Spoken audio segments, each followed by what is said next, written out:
Hello, friends. Just want to give a quick disclaimer. I have a new microphone, so if this episode sounds much different from my other episodes, that would be why. And also, I think this is my first video version that I'm uploading. If I upload a different video version, then that was probably accidental. So, video versions are now available, which is awesome. So exciting how my podcast is getting bigger. I just need more listeners now. So share with your friends. Okay, let's get to the intro. Hi, I am EmKay Archlink. I'm the founder of Archlink LLC, author of Unseen Powers, and a self-proclaimed advocate for those with autism spectrum disorder.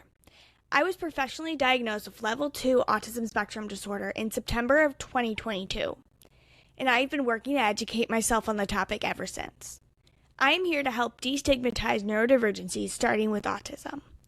With that being said, welcome to RAW-tism, a podcast about my autistic experience and my opinions on the world. On this podcast, I will be raw and unfiltered. Whether you listen to enjoy, hate listen, or just leave it playing on mute to support me, I appreciate the effort you put into my little program, so thank you. You are always welcome to disagree with me as long as you do so respectfully and with no name-calling. I love you all. If you enjoyed this podcast, please consider rating and reviewing RAW-tism to help others find me. Ensure you're following RAW-tism on your preferred podcast streaming service so you never miss an episode. We post a new episode every Monday, but you'll never know when we'll throw in a special treat during the week. This episode of RAW-tism is about the misuse of disability accommodations and how they add to the stigma against disabled people and make it harder to make accommodations available to those who genuinely need them. Everyone, or at least everyone I know, has had the experience where one person ruins a privilege for everyone else. Your sibling looks up something appropriate on the family computer, and then suddenly there are parental controls that block your favorite harmless gaming website. Some kids vandalize the bathrooms, and then there's a limit to how long bathroom breaks can be. Or all kids need to be escorted. People abuse the honor system, making it necessary for rigid policies to be tracked. There will always be people taking advantage of their liberties and ruining a good thing for everyone else. This is a ginormous issue. And no, I'm not exaggerating or being dramatic. I can be dramatic about things that aren't so serious. From falling to the ground and faking my death when the kid I nanny is rude to me, to falsely crying that my fiance doesn't love me when he doesn't want to buy me the newest Disney Dreamlight Valley expansion pack, when I've already made the adult decision to purchase stuffies with my spending money that week. For clarification, I have my budget mapped out to allow me to spend money on frivolities. My fiancé does not control my finances. Disability advocacy is something I am never overly dramatic about. This is a severe matter. You don't go to the ICU and start flailing about like an old soap opera actress and monologue about your lost love. There's a time and a place for being fabulously overdramatic. And my podcast is not it. Okay, fine. I'll always have a tinge of dramatic flair in my voice when recording. I will admit that, but I'm trying to emphasize that this is no joke. I'm not being a whiny about something that barely matters. This isn't getting the wrong color car for your 16th birthday or your sibling getting a slightly larger piece of cake. This is a life-altering topic. I genuinely believe that we can make it for the better. Not in a wistful or daydreaming way. This is an achievable goal that can happen within the next few years.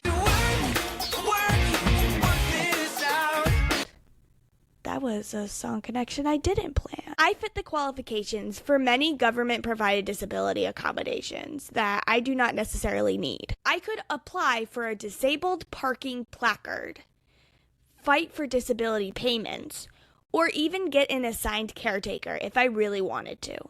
These are options for me. I don't use them because I am not in a position where they are necessary for my quality of life. Unfortunately, not everyone sees it this way.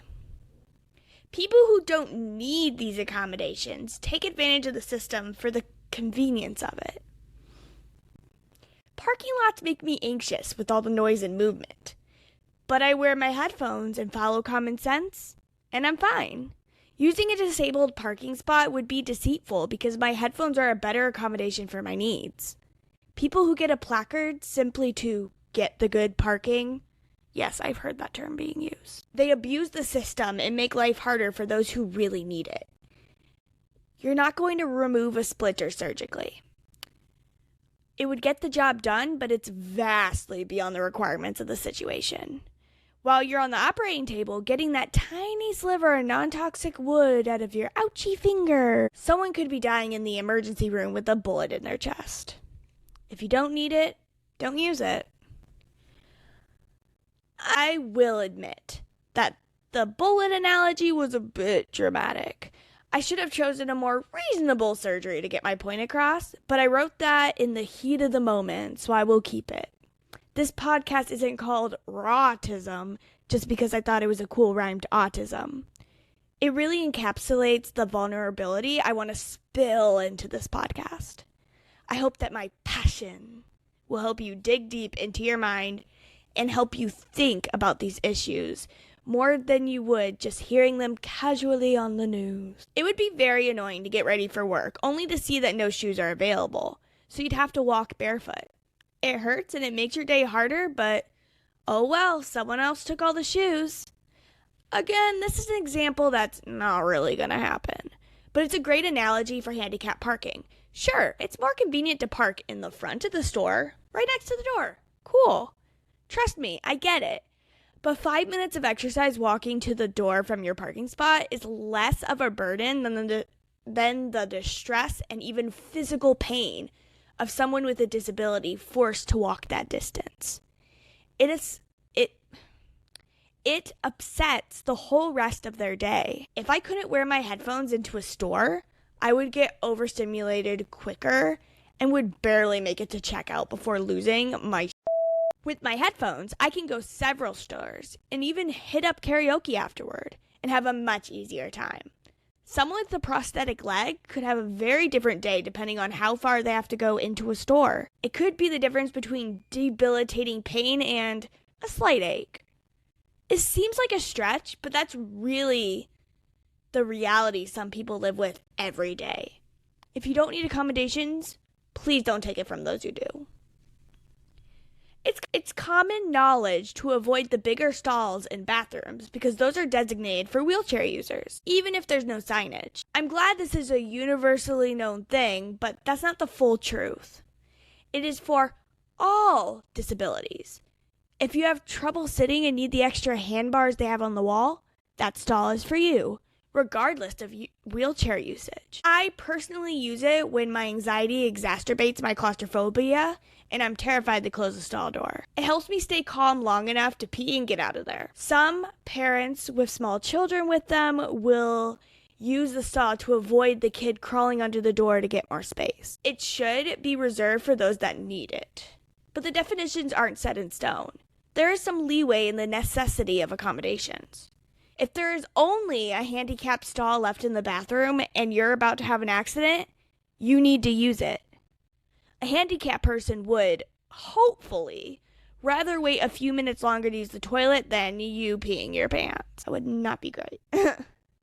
I'm not here advocating for strict laws that dictate who deserves to use disability accommodation.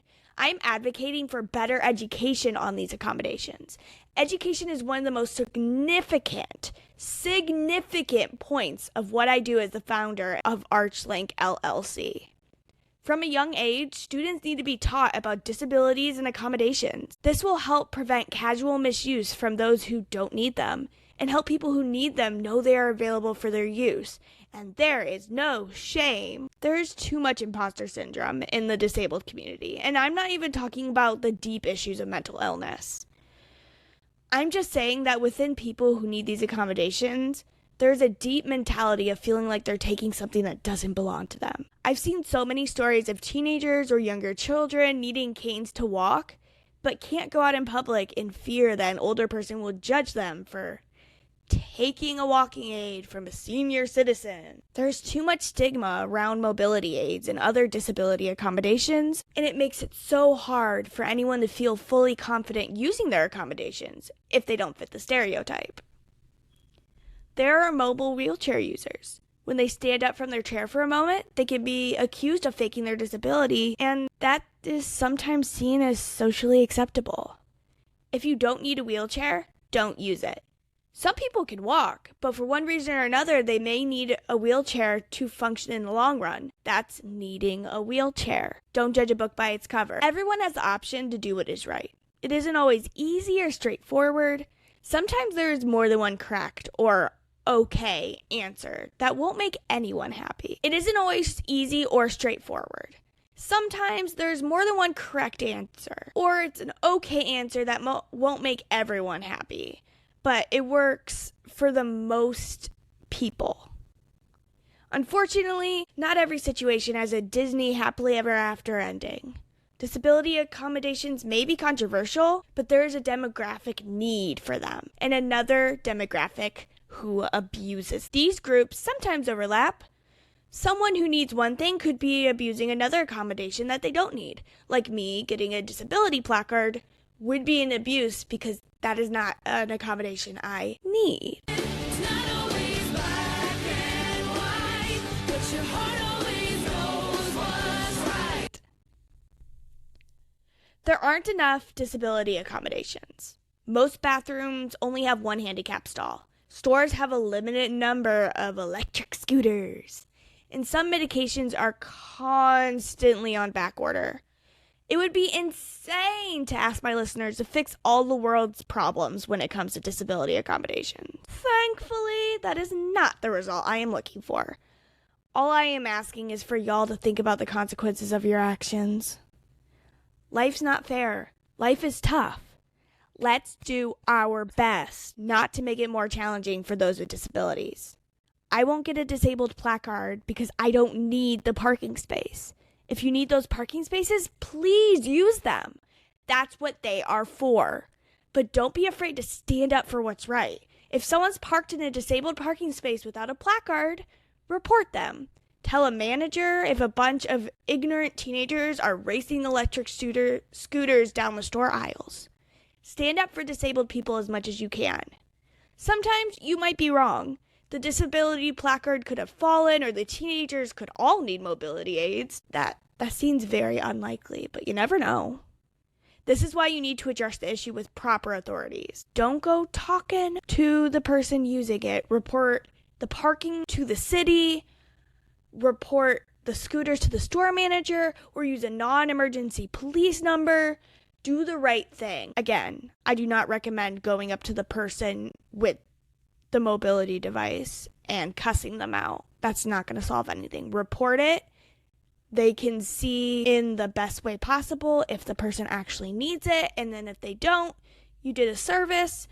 If they do, hey, you made a mistake, but it's not going to be egg on your face because you're not going to be the one directly talking with them. The person whose job it is to make sure that things aren't abused is the one who's going to talk with them.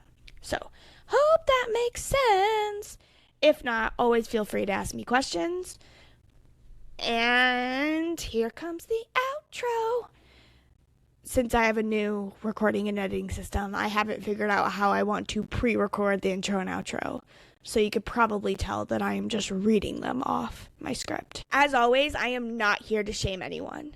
I'm not even here to tell you what or how to think. I'm here to share the autistic experience with you from someone who is studying for their graduate certification in autism spectrum disorder. Someone who for the first 22 years of their life was under the impression that they were allistic. And as someone who since September 30th, 2022 has finally found their place in the world. I am autistic. I am a part of the autistic community. And I'm proud of it. I hope you enjoyed this episode. Regardless of your thoughts and feelings toward me, I have a love for every one of you. You are wanted by many, you are loved by many, and so many want you to stay in this world. I am one of these manys and always will be. If If you'd like to support this podcast, the description includes links with referral codes to Circles water bottles, Pair Eyewear's customizable glasses, and my favorite Amazon products. The transcript for this episode can be found for free on my Patreon, which is also linked below. Would you like to see more of me? In that case, visit EmKayArchlink.com for links to my other content. A new episode of RAW-tism comes out every Monday wherever you get your podcasts. Next week's episode of RAW-tism is posted on Patreon every Tuesday. Karaoke videos are posted on Patreon every Thursday. Lastly, my book, Unseen Powers, is available in hardback, paperback, or digitally through Amazon. Remember to drink water, eat some nummies, and have your best life. Bye! Ooh, it's almost 19 minutes. 13!